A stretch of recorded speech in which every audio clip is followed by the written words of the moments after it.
warahmatullahi wabarakatuh. Saya akan melanjutkan pembahasan, yaitu kita masuk ke bab 3 mengenai Paleolitikum. Seperti yang sudah kita ketahui, dari lapisan bumi Pleistosen terdapat sisa-sisa jenis manusia tertua yang dalam beberapa hal agak berbeda dari jenis-jenis manusia sekarang. Karena itu, maka ada cabang ilmu pengetahuan tersendiri yang khusus mempelajarinya, ialah paleoantropologi. Dengan ilmu ini ditelitilah bagaimana jalannya perkembangan manusia, terutama jasmaninya pada zaman yang telah beberapa ratus ribu tahun lampau itu. Dari perkembangan jasmani itu dapat pula disimpulkan perkembangan rohaninya, sehingga kini dapat dipastikan bahwa manusia tertua itu, meskipun ia belum digolongkan ke dalam Homo sapiens karena masih sangat rendah tingkat kecerdasannya, sudah lebih unggul daripada jenis binatang yang setinggi-tingginya tingkatannya. Zaman Pleistosen itu berlangsung kira-kira 600.000 tahun. Selama zaman ini pula lah berlangsungnya Paleolitikum atau zaman kebudayaan batu tua. Dari lapisan bumi Pleistosen itu mulailah terdapat bekas-bekas dari manusia dan kebudayaannya. Selanjutnya ada jenis-jenis manusia pertama. Bekas-bekas manusia yang ditemukan dari lapisan bumi Pleistosen terdapat di berbagai tempat di dunia. Di Indonesia sampai kini ditemukannya baru di Pulau Jawa. Dalam hal ini negeri kita menduduki tempat yang luar biasa pentingnya dari sudut internasional.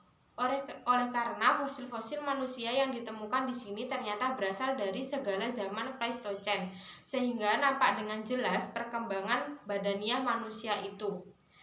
Dari bagian-bagian lain di dunia, temuan-temuan itu tidak memberi gambaran yang demikian lengkapnya. Temuan pertama di Indonesia yang boleh dikata menjadi pangkal penyelidikan selanjutnya adalah temuan Pithecanthropus erectus dalam tahun 1890 oleh E. Du Bois di dekat Trinil, sebuah desa di pinggir Bengawan Solo tak jauh dari Ngawi, Madiun.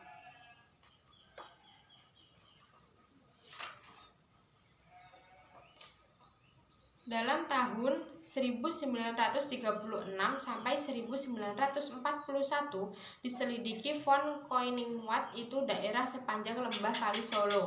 Dalam tahun 1936 didapatkannya sebuah fosil tengkorak kanak-kanak di dekat Mojokerto.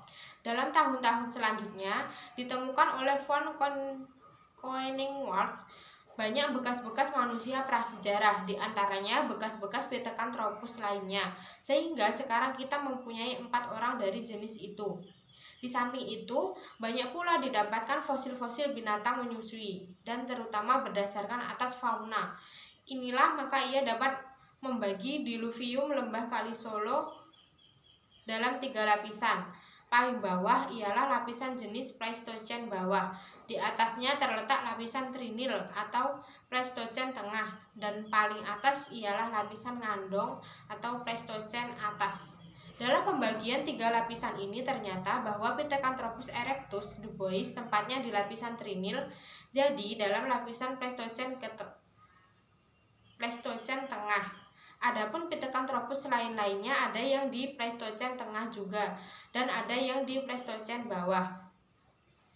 Dalam tahun 1941 akhirnya ditemukan oleh von Koiningwat di dekat desa Sangiran, lembah Sungai Solo juga, sebagian dari tulang rahang bawah yang jauh lebih besar dan kuat dari rahang Pithecanthropus. Sementara itu, dalam tahun 1931 sampai 1934 di dekat desa Ngandong di lembah Bengawan Solo juga ditemukan 11 buah fosil tengkorak. Sebagian dari jumlah itu telah hancur, tetapi ada beberapa yang cukup memberi bahan guna penyelidikan yang seksama.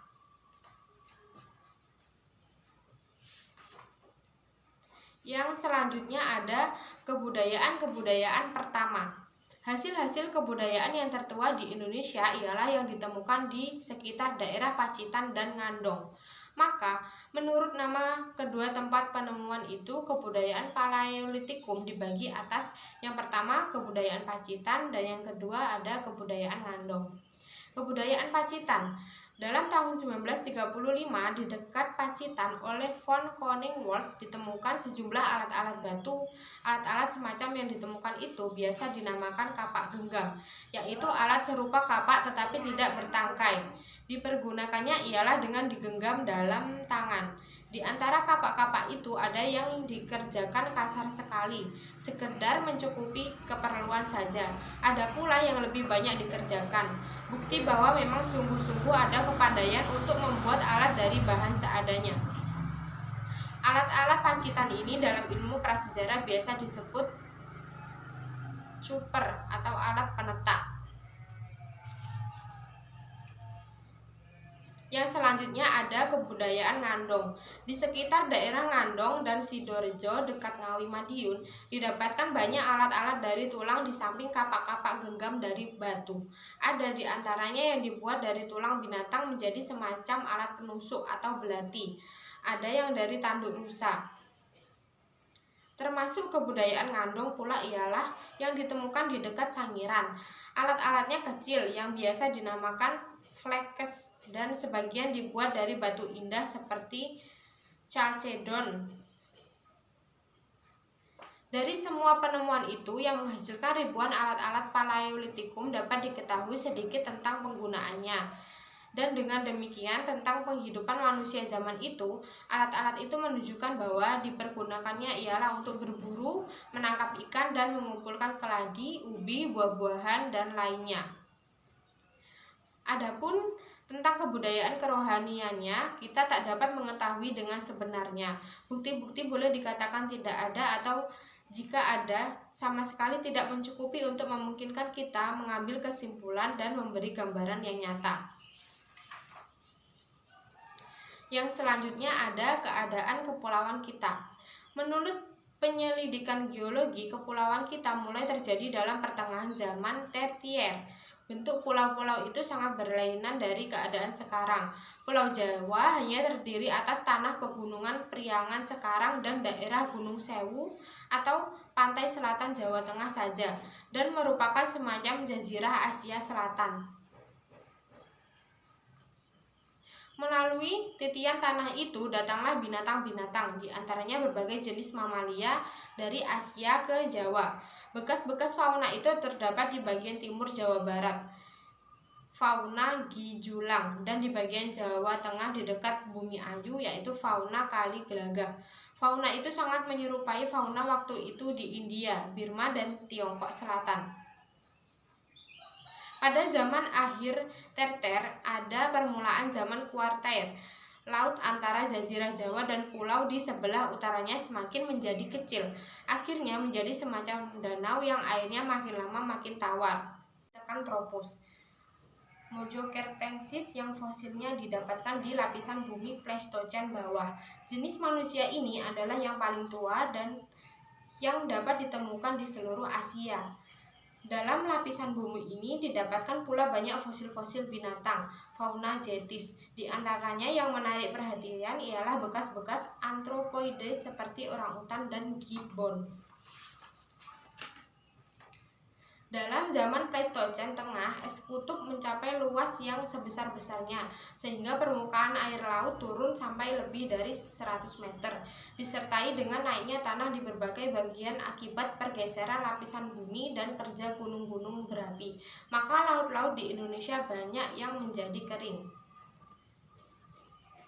Dari penemuan-penemuan fosil-fosil binatang zaman itu di Jawa, Sulawesi, dan Filipina dapat diambil kesimpulan bahwa perpindahan dan penyebaran dari benua Asia ke Indonesia tidak saja melalui Malaya ke Jawa, melainkan juga melalui jalan kedua, yaitu melewati Formos, Filipina, dan dari sini sebagian ke Kalimantan dan Jawa, sebagian lagi ke Sulawesi. Meskipun hingga kini manusia tertua itu didapatkan di Indonesia, bahkan dengan cukup wakil-wakilnya dalam perkembangannya selama zaman Pleistocene, namun para ahli berpendapat bahwa asal mulanya tentu di benua Asia. Justru oleh karena Asia jauh lebih tua umurnya daripada Indonesia. Seperti kita ketahui, dari zaman Pleistocene Tengah ini didapatkan Pithecanthropus erectus. Sedang jenis manusia semacam itu ditemukan pula dalam jumlah besar di Tiongkok. Sinanthropus pekinensis. Maka penyebaran jenis manusia itu dari Tiongkoklah asalnya. Pada permulaan zaman Holocene, es kutub sebagian besar lenyap dan berakhir zaman es. Dengan sendirinya permukaan air laut naik lagi. Tanah-tanah rendah di daerah Sunda, Plat, dan Sahut Plat tergenang air menjadi laut. Dan dengan demikianlah terjadi lagi pulau-pulau di negeri kita. Bentuk yang diperoleh itulah yang menjadi dasar bentuk pulau-pulau kita sekarang.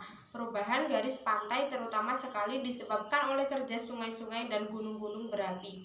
Sungai-sungai membawa lumpur ke laut yang mengakibatkan semakin lebarnya tanah datar di pinggir pantai. Gunung-gunung berapi memuntahkan laharnya dan dengan demikianlah mengubah bentuk dan susunan tanah di sekitarnya. Itu tadi pembahasan yang dapat saya sampaikan. Kurang lebihnya mohon maaf. Wassalamualaikum warahmatullahi wabarakatuh.